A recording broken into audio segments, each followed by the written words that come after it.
Hello class 12th commerce students. आज मैंने IP की क्लास में आपको बताया था कि किस तरह से टेक्स्ट फाइल में डेटा स्टोर करके और आप उसको उससे डेटा फ्रेम क्रिएट कर सकते हैं। मतलब डेटा आपका एक सेपरेट टेक्स्ट फाइल में स्टोर होगा और आप उस डेटा को यूज़ करके डेटा फ्रेम क्रिएट कर सकते हैं। ठीक है, तो मैं ये प्रोसेस आपको एक बार समझाता हूँ कि कैसे ये काम करेंगे। सबसे पहले आप नोटपैड ओपन कर लीजिए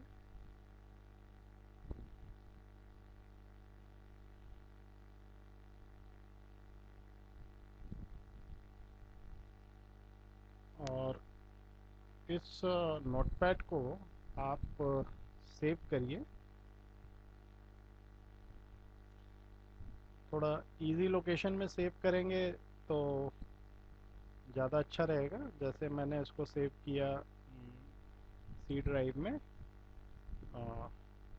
डेटा और एक्सटेंशन कुछ मत दीजिएगा, वो अपने आप dot T X T extension ले लेगा। ठीक है, इसको आप सेव कर लीजिए। ठीक है, data dot T X T नाम से। और अब आप इसमें डेटा स्टोर करिए। ठीक, मैं थोड़ा सा फॉन्ट बढ़ा दे रहा हूँ सो दैट आपको क्लियर दिखाई पड़े।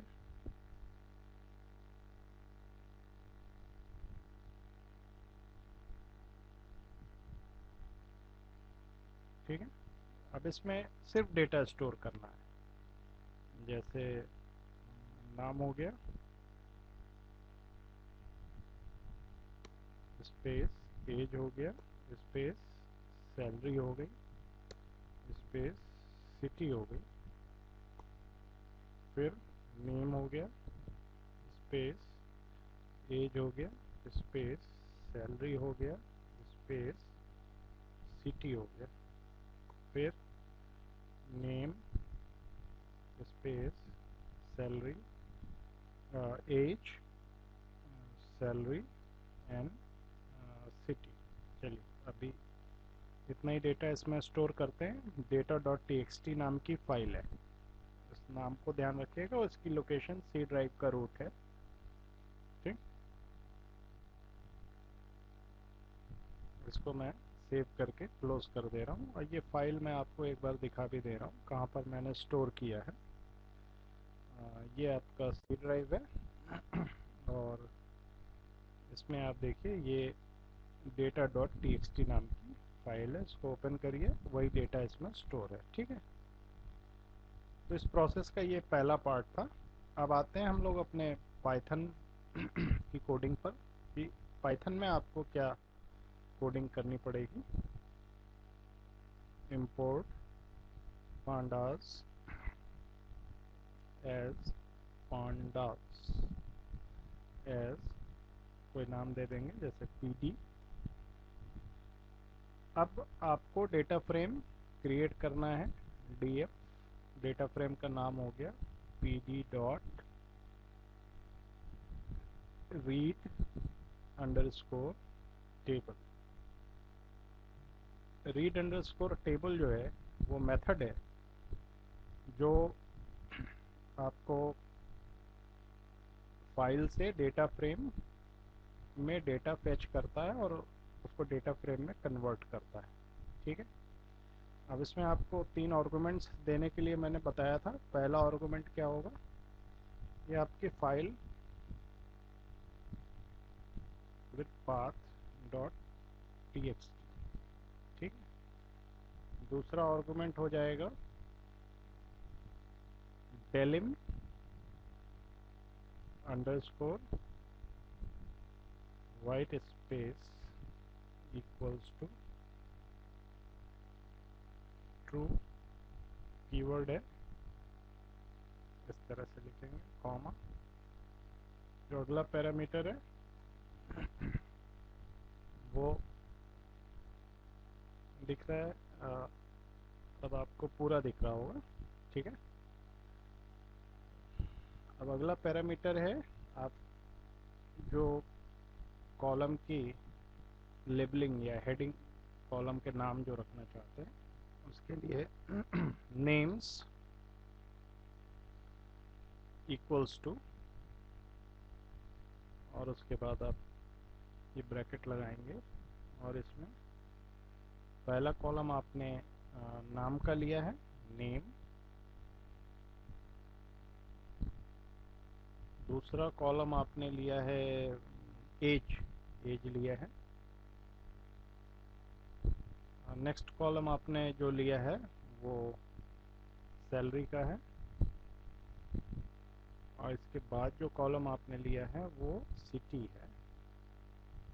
तो ये आपने जो है लास्ट में दोनों ब्रैकेट क्लोज कर देंगे। एक तो नेम्स वाला ब्रैकेट है और दूसरा ब्रैकेट जो है कुछ इसमें हिडन नहीं है, पूरा दिख रहा है। ठीक है,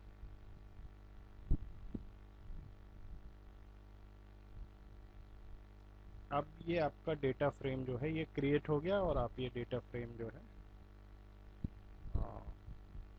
प्रिंट करा सकते हैं।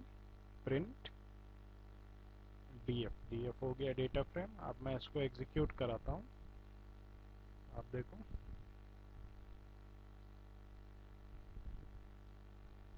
तो ये देखिए राइट साइड में जो आउटपुट विंडो है उसमें देखिए, तो आपका डेटा फ्रेम जैसे कि बाकी के 4 मेथड से आपने क्रिएट किया, बिल्कुल वैसा ही डेटा फ्रेम जो है वो क्रिएट हो गया और आपको दिख रहा है। इसने डेटा फेच किया कहाँ से, जो आपकी फाइल है। अच्छा, अब आपको अगर फाइल में कुछ भी चेंज करते हैं, जैसे ये आपने फाइल में ओपन किया और इसमें कोई और डेटा ऐड करते हैं, जैसे आपने ले लिया अनिल 26 5500 और सिटी दे दिया। अब फिर इसको आप सेव कर लीजिए और फिर आप पाइथन का वही कोड रन कराइए। आप देखिए एक और रो इसमें ऐड होके क्रिएट हुआ है डेटा फ्रेम, क्योंकि आपने वहाँ पर फाइल में 4 दिए थे रोज, तो यहाँ भी 4 रोज हैं।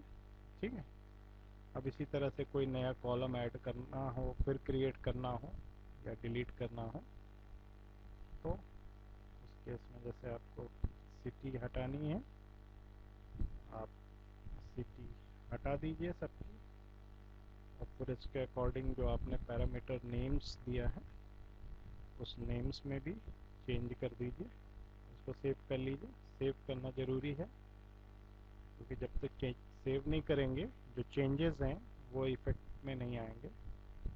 फिर आप यहाँ से सिटी हटा दीजिए, अब सिर्फ नेम, एज और सैलरी है। अब आप देखें तो ये डेटा फ्रेम जो है क्रिएट हो गया। ठीक है, तो ये प्रोसेस जो है बहुत ही आसान कहेंगे, आसान ही है। एक फाइल बनाना है, डेटा स्टोर करना है। फाइल में डेटा स्टोर जब डेटा करेंगे तो आपको वहाँ पर कोई कोट्स वगैरह लगाने की ज़रूरत नहीं है। चाहे वो स्ट्रिंग हो, उसमें कोई कोट्स की ज़रूरत नहीं है। सिंपली आप जैसे टाइप करते हैं टेक्स्ट फॉर्मेट में, फाइल को टाइप करेंगे, डेटा स्टोर करेंगे उसमें, सिर्फ डेटा। बाकी इंडेक्स है, कॉलम की लेबलिंग है, वो सारा काम जो है वो आप जो यहाँ पर पैरामीटर पास कर रहे हैं, नेम्स का, कॉलम की लेबलिंग हो जाएगी और इंडेक्सिंग तो ऑटोमेटिक होती ही है, और आपका डेटा फ्रेम क्रिएट हो जाएगा। ठीक है, तो थैंक यू सो मच।